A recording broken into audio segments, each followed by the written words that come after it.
Hello dear students, आज के video में हम कुछ न्यूमेरिकल्स प्रॉब्लम को सॉल्व करेंगे और आपको बताएंगे कि इस टाइप के न्यूमेरिकल किस प्रकार से सॉल्व किए जा सकते हैं। तो आज की जो टॉपिक है वो numerical based on refraction of light है। कहने का मतलब ये कि आज जो भी न्यूमेरिकल हम लोग सॉल्व करेंगे वो अपवर्तन से संबंधित होगा, प्रकाश का अपवर्तन इस पर संबंधित होगा। तो चलिए इसी क्रम में पहला क्वेश्चन देखते हैं क्या है। ये आपका पहला क्वेश्चन है। इसमें बोला है कांच तथा हीरे के अपवर्तनांक क्रमशः 1.5 तथा 2.5 हैं और ये 2019 में बोर्ड में भी पूछा गया है। तो इसमें आपको करना क्या है कि कांच तथा हीरे में प्रकाश की चाल ज्ञात करनी है। मतलब एक बार कांच में ज्ञात करनी है प्रकाश की चाल और एक बार हीरे में ज्ञात करनी है। दूसरा ऑप्शन इसका है हीरे का कांच के सापेक्ष अपवर्तनांक ज्ञात करना है। तीसरा परम अपवर्तनांक क्या है। तो चलिए बारी बारी से हम डिस्कस करते हैं। तो इसका ए वाला पार्ट जब आप सॉल्व करेंगे तो कांच तथा हीरे के अपवर्तनांक दिए गए हैं। तो कांच का जो अपवर्तनांक है यानी कि Ng ये आपको दिया गया है 1.5 और हीरे का Nd 2.4 है। इसको आप Nd लिखें। अब हम लोग जानते हैं कि N इज इक्वल टू क्या होता है C/V। ये फार्मूला हमारे पास है। तो यहाँ से हमको V फाइंड करना है, क्योंकि हमें देखिए क्या निकालना है। हमें तो निकालना है कांच तथा हीरे के अपवर्तनांक दिए गए हैं। कांच तथा हीरे में प्रकाश की चाल ज्ञात करनी है। कांच तथा हीरे में प्रकाश की चाल, तो सपोज वो चाल हमारी V है। तो V इज इक्वल टू आपका हो जाएगा C बाई क्या N। अगर कांच की बात कर रहे हैं तो यहाँ पे G रख दीजिए। तो V इज इक्वल टू आपको मिल जाएगा 3 × 10⁸, क्योंकि ये प्रकाश की चाल होती है निर्वात में। और यहाँ पे आप रखेंगे Ng की वैल्यू 1.5, देन आपको मिलेगा 2 × 10⁸ मीटर पर सेकेंड। कहने का मतलब ये हुआ कि यहाँ पे जो V की वैल्यू है ये किसके लिए है, ग्लास के लिए है। यानी कि कांच में प्रकाश की जो चाल होगी वो 2 × 10⁸ मीटर प्रति सेकेंड होगी। इसी तरह से आप निकाल सकते हैं। इसको आप V1 सपोज कर लीजिए। V1 आपका क्या है, आप जानते हैं ये कांच में प्रकाश की चाल है। अब इसी तरह से V2 निकालें। हीरे में प्रकाश की चाल क्या हो जाएगी 3 × 10⁸ और यहाँ पे रखेंगे आप कितना 2.4। तो ये आप जब सॉल्व करेंगे तो V2 इज इक्वल टू आपको मिलेगा 30 बाई कितना 24 × 10⁸। आप इसको सॉल्व कर सकते हैं। तो यहाँ से V2 की वैल्यू आपको मिल जाएगी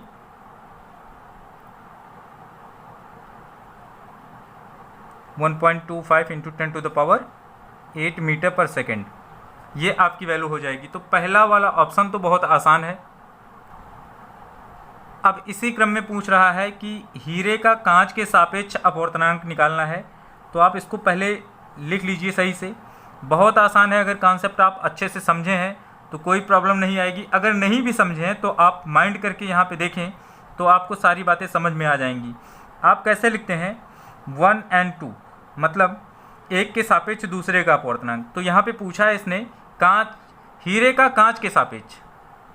तो आप कैसे लिखेंगे, यहाँ पे लिख दीजिए इसको हीरे का कांच के सापेक्ष। कांच के सापेक्ष आपको निकालना है तो G and D आपको निकालना है। मतलब यहाँ पे इसको ऐसे ही पढ़ते थे ना, एक के सापेक्ष दूसरे का अपवर्तनांक। तो हीरे का कांच के सापेक्ष पूछा है तो कांच आपका पीछे रहेगा, हीरे का आपको निकालना है। तो ये हो जाएगा कितना, ये हो जाएगा Nd बाई कितना Ng। तो ये वैल्यू जब आप यहाँ पे रखेंगे कितना, Nd की वैल्यू आपके पास है 2.4 और Ng की वैल्यू है कितना 1.5। अब ये वैल्यूज़ जो हैं इनको डिवाइड कर देंगे। तो यहाँ से आपको मिल जाएगा 24 डिवाइड बाई 15। ये डेसिमल कैंसिल हो जाएगा।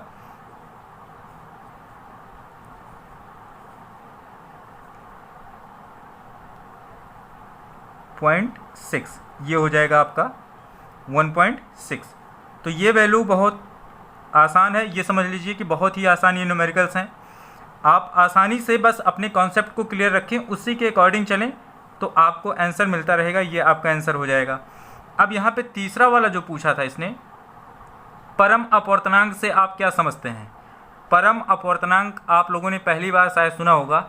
इसको आप समझ लीजिए कि निरपेक्ष अपवर्तनांक जो है उसी को परम अपवर्तनांक कहते हैं, एब्सोल्यूट। एब्सोल्यूट रेफ्रैक्टिव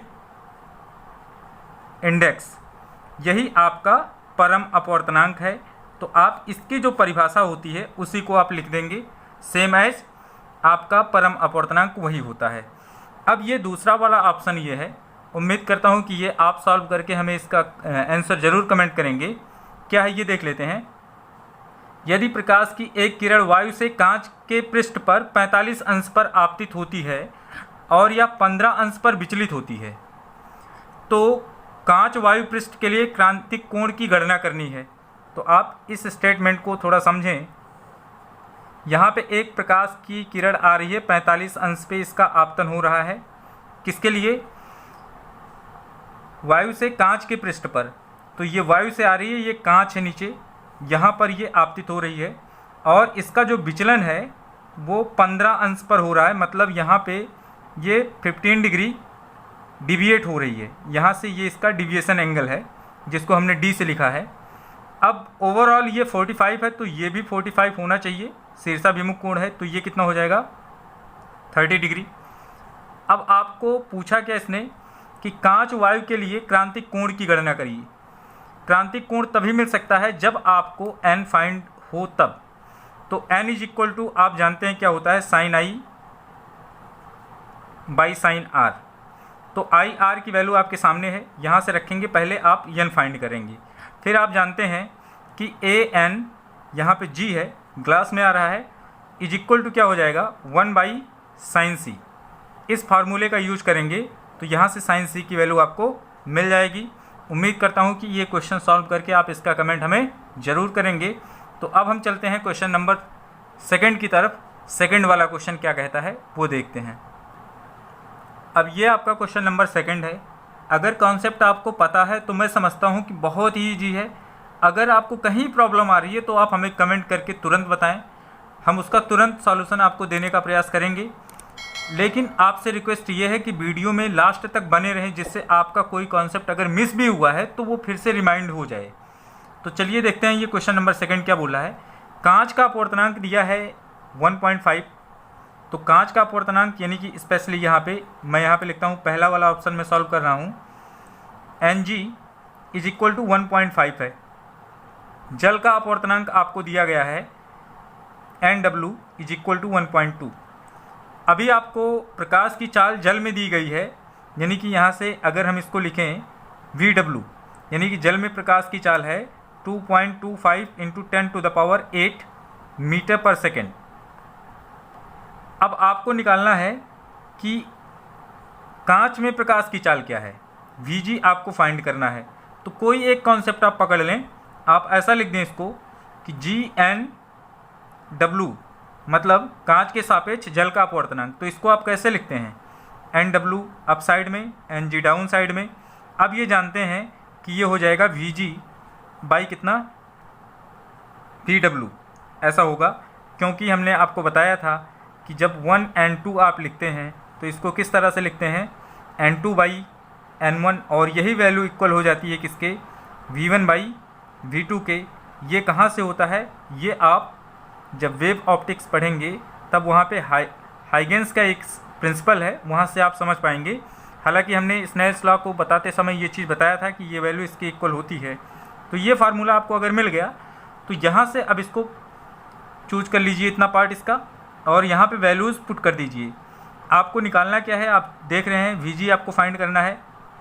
तो Vg आपको फाइंड करना है तो यहाँ से Vg इज इक्वल टू क्या हो जाएगा, Nw की वैल्यू आपके पास है 1.2, Ng की वैल्यू आपके पास है 1.5, और यहाँ से Vw की वैल्यू भी आपके पास है 2 इंटू 2.25 इंटू 10⁻⁸ कितना, 8।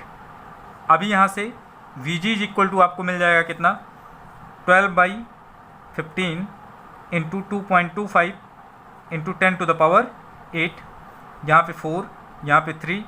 अभी आपको मिल गया कितना, Vg is equal to 4/3 into 2.25 into 10⁸। अगर अब यहाँ पे क्या है, आपको एक चीज़ और माइंड करना है, उसको आप ध्यान दीजिए। आप यूनिट कभी नहीं छोड़ेंगे, आप जो भी न्यूमेरिकल सॉल्व करें तो उसके लास्ट में ज़रूर देखें कि यूनिट हमने लिखी है कि नहीं। तो यहाँ पे मीटर पर सेकंड लेके चल सकते हैं आप, ये बहुत इंपॉर्टेंट होता है, नहीं तो आपका न्यूमेरिकल पूरा सही रहेगा। अगर आप यूनिट नहीं लिखेंगे तो वहाँ पे मार्क्स आपके नहीं दिए जाएंगे। तो यहाँ से Vg की वैल्यू क्या हो जाएगी, अभी देखिए जब यहाँ पे 4 का मल्टीप्लाई करेंगे इधर तो आपको 9.00 इंटू 10⁸ डिवाइड बाई 3। तो यहाँ से Vg की वैल्यू आपको मिल जाएगी 3 इंटू 10⁸ मीटर पर सेकेंड, ये वैल्यू आपको मिल जाएगी। तो यहाँ से ग्लास में, हालांकि इतना होता नहीं है, ग्लास में कुछ कमी होता है, बट यहाँ पे क्वेश्चन के अकॉर्डिंग, जैसा कि यहाँ पे आपको 2.25 दे दिया है तो उसके अकॉर्डिंग यहाँ पे 3 इंटू 10⁸ मीटर पर सेकेंड आएगा। तो ऐसा आप कर सकते हैं, बट रियल चीज़ है कि ग्लास में जो स्पीड ऑफ लाइट होगी, ये तो आपको स्पीड ऑफ लाइट क्या मिल गई है, एग्जैक्टली लग रहा है कि ये वैक्यूम नॉन वैक्यूम की स्पीड है 3 इंटू 10⁸ मीटर पर सेकेंड, बट यहाँ पे एक्चुअल में ऐसा होगा नहीं, बट क्वेश्चन के अकॉर्डिंग यहाँ पे ये वैल्यू आएगी, ये आपका आंसर हो जाएगा। तो इस तरह से बहुत आसान तरीके से अगर कॉन्सेप्ट को आप बिल्डअप करके रखते हैं तो सारे न्यूमेरिकल्स आपको आसानी से आएंगे। अब ये दूसरा वाला पार्ट इसका है, यदि वायु के सापेक्ष कांच का अपवर्तनांक आपको दिया है, ये देखिए, और यहाँ पे वायु के सापेक्ष जल का भी आपको दिया है यहाँ पे, तो कांच के सापेक्ष जल का पूछ रहा है, मतलब G&W पूछ रहा है, और साथ ही साथ ये भी पूछ रहा है कांच तथा जल में प्रकाश की चालों का अनुपात क्या होगा। तो ये क्वेश्चन आप खुद से करिएगा, कॉन्सेप्ट हम बताते हैं, आप ये करके हमें ज़रूर इसका आंसर कमेंट करिएगा। इसका कॉन्सेप्ट ये है कि आप जानते हैं कि जब 3 मीडियम्स कंटिन्यूसली दिए गए होंगे तो वहाँ पे जैसे 1n2 into 2n3 is equal to, यहाँ से आपको क्या मिलेगा, यहाँ पे ये उत्क्रमणीयता का जो सिद्धांत आपने पढ़ा था उसके अकॉर्डिंग आप यहाँ पे इसको ऐसे बिल्डअप करेंगे। देखिए n2/n1 इंटू क्या, यहाँ पे आप लिखेंगे n3 कितना n2 इज इक्वल टू, यहाँ से जब ओवरऑल ये कैंसिल करेंगे तो आपको 1n3 यहाँ पे मिल जाएगा, 1n3, n3/n1 बचना चाहिए। देखिए तो यहाँ पे आप क्या लिखेंगे 1n3, इसी कॉन्सेप्ट का यूज करेंगे तो आपको क्या मिलेगा, ANG into G&W is equal to, यहाँ से देखिए ये चीज़ अभी यहाँ पे आपको क्या लिखनी है, ANW, ऐसा आप लिख सकते हैं ANW। अब इसी कॉन्सेप्ट का यूज करके आप यहाँ से वैल्यू फाइंड कर लेंगे, और वैल्यू फाइंड करने के बाद जब ANW की वैल्यू आपको फाइंड हो जाएगी तो फिर से अगेन ये वाला कॉन्सेप्ट यूज कर लेंगे, और यहाँ से आप क्या निकालना है कि कांच तथा जल में प्रकाश की चालों का अनुपात, कांच में जो प्रकाश की चाल है वो कितनी होगी। तो आप ये वाला कॉन्सेप्ट ना यूज करके बल्कि यहाँ से ये यूज करिएगा जो n इज इक्वल टू क्या होता है, C/V का। तो पहले आप स्पीड निकालेंगे, जैसे यहाँ पे अगर ANW रखेंगे तो ये आपका W का स्पीड होगा, और ANG अगर रखेंगे तो यहाँ से CVG रखेंगे, तो इस तरह से आपको यहाँ से इसकी वैल्यू मिल जाएगी, और इसी का आपको रेशियो फाइंड करना है, तो आसानी से आप निकाल सकते हैं। तो उम्मीद करता हूँ ये क्वेश्चन आप सॉल्व करके इसका कमेंट हमें ज़रूर करेंगे कि आंसर कितना आया है। अब हम तीसरे क्वेश्चन की तरफ चलते हैं। तीसरा क्वेश्चन क्या है, ये आपका क्वेश्चन नंबर 3 है। ये कंसेप्चुअल क्वेश्चन है और अच्छा क्वेश्चन है। ये क्वेश्चन क्या है कि कोई टैंक 12.5 सेंटीमीटर ऊंचाई तक जल से भरा है। किसी सूक्ष्मदर्शी द्वारा टैंक की तली पर पड़ी किसी सुई की आभासी गहराई 9.4 सेंटीमीटर मापी गई। तो मतलब वास्तविक गहराई जो है वो कितना है, 12.5 सेंटीमीटर। अब ऐसे कोई टैंक होगा, यहाँ तक इसकी हाइट जो है वो 12.5 है और यहाँ तक ये जल से भरा है। यहाँ पे कोई सुई पड़ी है, बट इसको सूक्ष्मदर्शी द्वारा देखा गया तो ये अपीयर हो रहा है कितने पे, 9 यानी कि यहाँ से यहाँ तक की जो हाइट आ गई अब वो 9.4 सेंटीमीटर के आसपास दिखाई पड़ रही है, मतलब सुई यहाँ दिखाई पड़ रही है। जल का अपवर्तनांक क्या होगा आपको ये निकालना है। तो आप जानते हैं कि n इज इक्वल टू क्या होगा, ANW लिख सकते हैं आप, या डायरेक्ट n ही लिख सकते हैं। ये होता है real depth by apparent depth, ऐसा होता है। तो यहाँ से ANW ये आपका निकल जाएगा। रियल डेप्थ आपके पास है 12.5 सेंटीमीटर और अपेरेंट डेप्थ भी आपके पास है 9.4 सेंटीमीटर। तो एग्जैक्टली यहाँ से ये वैल्यू आपको मिलेगी कितनी, इसको सॉल्व जब करेंगे तो ये 125 डिवाइड बाई 94। ओवरऑल इसका सॉल्यूशन जो आएगा ये 1 टाइम्स तो जाएगा ही, पहले डेसिमल यहाँ पे यूज करेंगे और ये 1.3 के आसपास आएगा, यानी कि अप्रॉक्स यहाँ पे आप लिख सकते हैं, या आप इसको डायरेक्ट लिख लें कि ANW की वैल्यू क्या होती है 1.33, इतने के आसपास आएगा। ये आपका आ गया क्या, रिफ्रैक्टिव इंडेक्स ऑफ वाटर। अब जब रिफ्रैक्टिव इंडेक्स ऑफ वाटर आपको मिल गया, इसके बाद इसने क्या पूछा है, ये कॉन्सेप्ट है बीकर में उसी ऊंचाई तक जल के स्थान पर अगर 1.63 अपवर्तनांक वाला अन्य द्रव भर दिया जाए तो सुई को पुनः फोकसित करने के लिए सूक्ष्मदर्शी को कितना ऊपर या नीचे ले जाना होगा, ये आपको निकालना है। तो इसने बोला क्या कि बीकर में अगर उसी ऊंचाई तक जल के स्थान पर हम ये रिफ्रैक्टिव इंडेक्स का कोई और मटेरियल यूज कर लें तो सूक्ष्मदर्शी को कितना फोकसित करना पड़ेगा कि वो सुई दिखाई पड़े। तो यानी कि आपको ये जाहिर सी बात है कि हाइट तो यही रहेगी, रियल डेप्थ इसकी यही रहेगी, बट ये चेंज हो जाएगा। अगर द्रव चेंज होगा तो ये हाइट भी अभी चेंज हो जाएगी। सपोज वो नई हाइट आपकी h डैश हो गई। अब h डैश आपको फाइंड करना है, आपके पास फार्मूला है कौन सा, पहले मैं फार्मूला लिख देता हूँ, n is equal to h by h dash ये होता है। अब यहाँ से h डैश अगर आपको फाइंड करना है तो आप लिखेंगे कितना, h बाई n। n कौन सा यूज करेंगे, 1.63 का।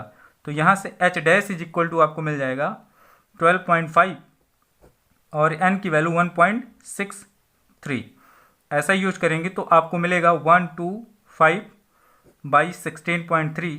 या फिर ओवरऑल इसको और थोड़ा सा सॉल्व करेंगे तो h डैश की वैल्यू आपको मिल जाएगी 1250 डिवाइड बाई 163। इसको आप डिवाइड करेंगे तो ये वैल्यू आपको मिलेगी 7.7 सेंटीमीटर। यूनिट आप लिखना ना भूलें क्योंकि यूनिट ही आपका सबसे इम्पोर्टेंट काम है। जैसे मतलब आप देखते हैं जब आपके घर में कोई गेस्ट आता है तो आप पहले देखते हैं कि क्या पहना है, तो बस वही चीज़ यहाँ भी अप्लाई कर लीजिए कि जब क्वेश्चन सॉल्व करिए तो एट लीस्ट आप लास्ट में जब उसको देखेंगे तो पहले ये कंसीडर करिए कि हमने यूनिट लिखी है कि नहीं लिखी है। तो यहाँ से ये आपको वैल्यू क्या मिल गई, 7.7 सेंटीमीटर के अप्रॉक्स में ये आपकी नई हाइट हो गई। कौन सी हाइट, अपेरेंट डेप्थ की। अब सूक्ष्मदर्शी को कितना ऊपर या नीचे ले जाया गया है ये देख लीजिए, क्योंकि आपसे वही पूछा है, ये आपका आंसर नहीं होगा। तो सूक्ष्मदर्शी को ऊपर और नीचे जो फोकसित किया गया है वो दूरी क्या हो जाएगी, यहाँ पे मैं सिर्फ दूरी लिख रहा हूँ, आप पूरे सेंटेंस के साथ में लिखेंगे। पहले कितना था 9.4 और अब इसमें से लैप्स कर दीजिए कितना 7.7। अब यहाँ से आपको ये वैल्यू मिल जाएगी 1.7 सेंटीमीटर।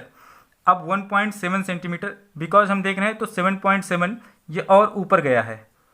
9.4 अगर यहाँ पे था तो 7.4 यहाँ 7.7 यहाँ पे आएगा।